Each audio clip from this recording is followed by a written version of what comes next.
পবিত্র জুমার দিনে বছরের শেষ জুমাতে অর্থাৎ আরবি বর্ষপঞ্জিকার আজকে শেষ জুমা জিলহজ মাসের 28 তারিখ, মুহররম মাসের 1 তারিখ থেকে নতুন একটি বছর আরবি হিসেবে আমাদের ক্যালেন্ডারে যুক্ত হবে 1446 হিজরি।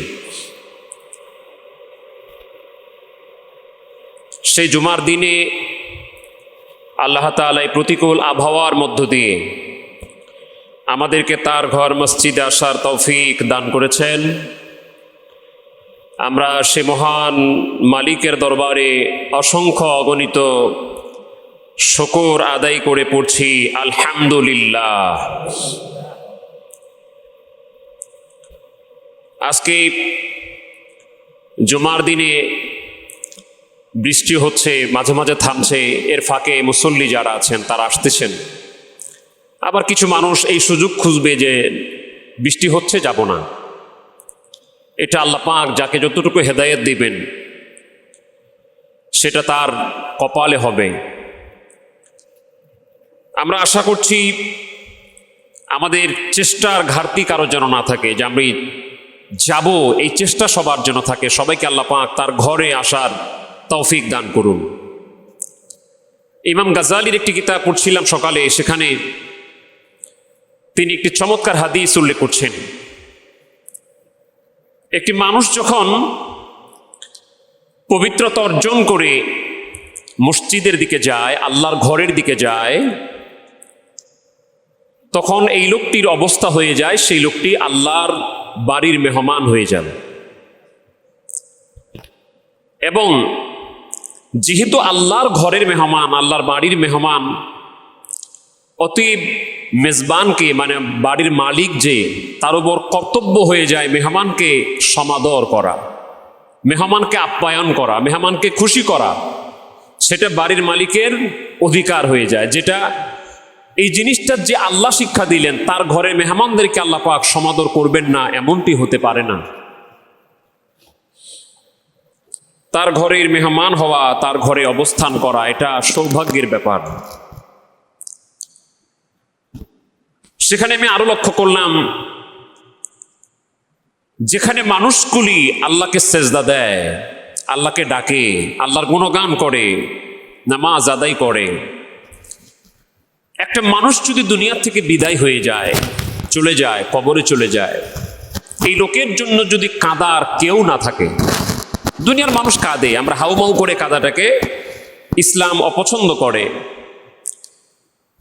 ইসলাম মানুষ মৃত্যুবরণ করার পরে তার জন্য বিলাপ করাকে ইসলাম অনুৎসাহিত করে এবং এটাকে অপছন্দ করে, এটাকে নিষিদ্ধ করে। কিন্তু স্বাভাবিক চোখের পানি ফেলা, এটা ইসলাম অসম্মত নয়। আপনার বাবা মারা গেছে, চোখ থেকে পানি পড়বেই, এটাকে বাধা দেওয়ার কিছু নাই, এটা হবে, স্বাভাবিক, এটা হবে।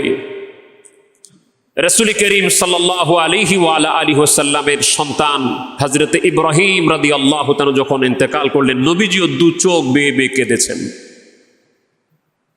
তেনার স্ত্রী মারিয়া কিপ্তিয়ার ঘরে জন্ম হয়েছিল, তেনার সন্তান মারা গিয়েছেন, ইন্তেকাল করেছেন। রাসূল করিম সাল্লাল্লাহু আলাইহি ওয়াসাল্লাম কেঁদেছেন। তো স্বাভাবিক কান্নাটা, চোখের পানি পড়াটা, এটা খারাপ না, কিন্তু বিলাপ করা, চোখ থাপড়ানো, নাক থাপড়ানো, বুক থাপড়ানো, কাপড় চোপড় ছিঁড়া, এটা ইসলাম অসম্মত। এটা করলে ওই মুর্দারের আরো আযাব হয়, তার কষ্ট হয়।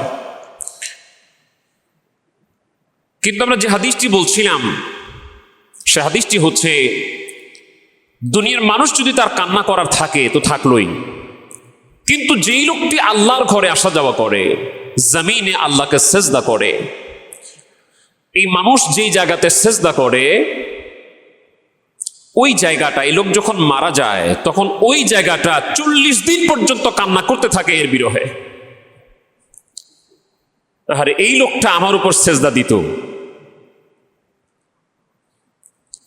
তার আমল নামাগুলি যে আসমান দিয়ে উঠে, যে পথ দিয়ে উঠে উপরে, ওই পথটা পর্যন্ত কান্না করতে থাকে। ভালো মানুষ যখন দুনিয়া থেকে বিদায় হয়ে যায়, তখন তার জন্য আসমান কাঁদে, জমিন কাঁদে, গাছপালা কাঁদে, বৃক্ষলতা কাঁদে, তার অভাবটা ফিল করে তারা রোনা জারি করে। হযরতে আলী কাররামাল্লাহু ওয়াজহাহু এই ধরনের আলোচনা করতে করতে করতে করতে তিনি সূরা দোখানের 29 নম্বর আয়াতটি তেলাওয়াত করেছেন। সেখানে এর তাফসীর দেখলে আমরা অনেক দূর যেতে পারবো। আমরা আজকে ওই প্রসঙ্গে কথা বলবো না, আমরা অন্য প্রসঙ্গে কথা বলবো।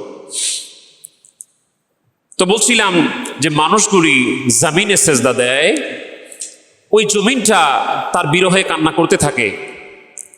এবং অন্য একটি হাদিসে এসেছে যে জমিনের উপরে মানুষ আল্লাহর জিকির করে, নামাজ আদায় করে, ওই জমিনটা অন্য জমিনের উপরে গর্ববোধ করে, অন্য জমিনকে ডেকে বলে, দেখ আমার উপর আল্লাহর বান্দা আল্লাহকে সেজদা দিচ্ছে।